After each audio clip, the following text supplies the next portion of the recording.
You have to decide whether you care more about your future than what other people think about your future. Someone's version of you has to die. It's either your desired version of you or someone else's desired version of you. And the thing is you're going to be with you a lot longer than they are. I think everything in the very beginning of entrepreneurship comes down to one thing, which is fear. And justified. It makes sense to be afraid.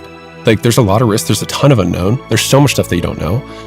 But the only thing I can also say is that it also puts you in the exact same position as every other person who started an entrepreneurship. They didn't know. And the only way to know is to start. And to have faith that you will not know the way up the mountain, but as you walk up the mountain, the fog starts to clear. And the fog will always be there, but you'll always be able to see the couple steps in front of you. And so your responsibility is to only take the steps that you can see in front of you. That is it. And then once you take those steps, the next steps will become clear. And I think that's where there's an obsession with knowing the entirety.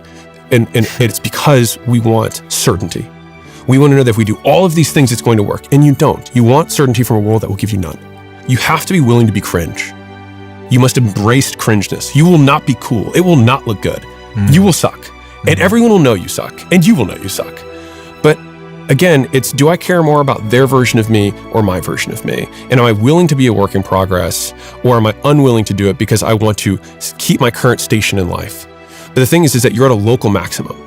And there's a desire in you, probably, if I'm talking to my younger self, to be at a higher maximum than I am right now. I feel like I'm capable of doing more, but I'm so afraid of risking this tiny little bit that I've built for myself.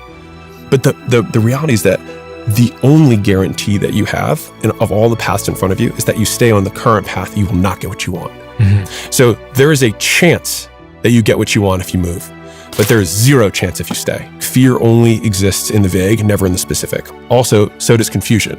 The fear is, I'm going to do this thing and I'm going to fail. What does failure even mean? I ask someone to buy and they say no. Is that failure? What if I ask another person? What if I ask 100 people?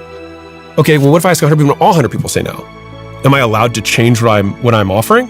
Yes. Okay, so you get another 100 people and maybe one of them says yes. Okay, but even in that period of time where you had the 100 people who all said no to you, and let's say you quit your job and so you have no income.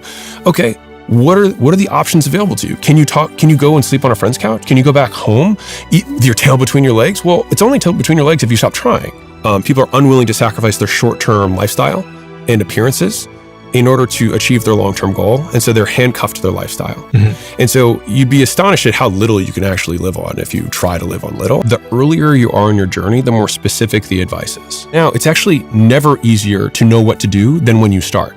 And so it has nothing to do with you not knowing. Of course, you know, we just said it. It's everything to figure out why you're not doing it. And more specifically, whose voice you're listening to that is not yours, that you are afraid of disappointing or afraid of their judgment. The person that you see in front of you is not the person who took the leap to start the business.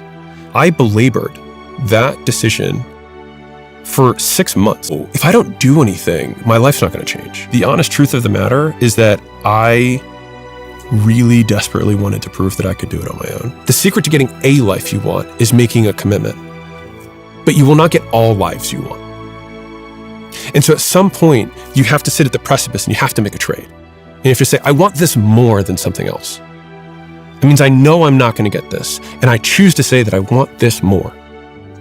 And I think this is where people just sit at the crossroads, and that is what takes the majority of time. When I see people get stuck, it's almost always unmade decisions, because unmade decisions can last forever. The pain of staying the same has to be greater than the pain of change. You will change the moment it is more painful to stay the same.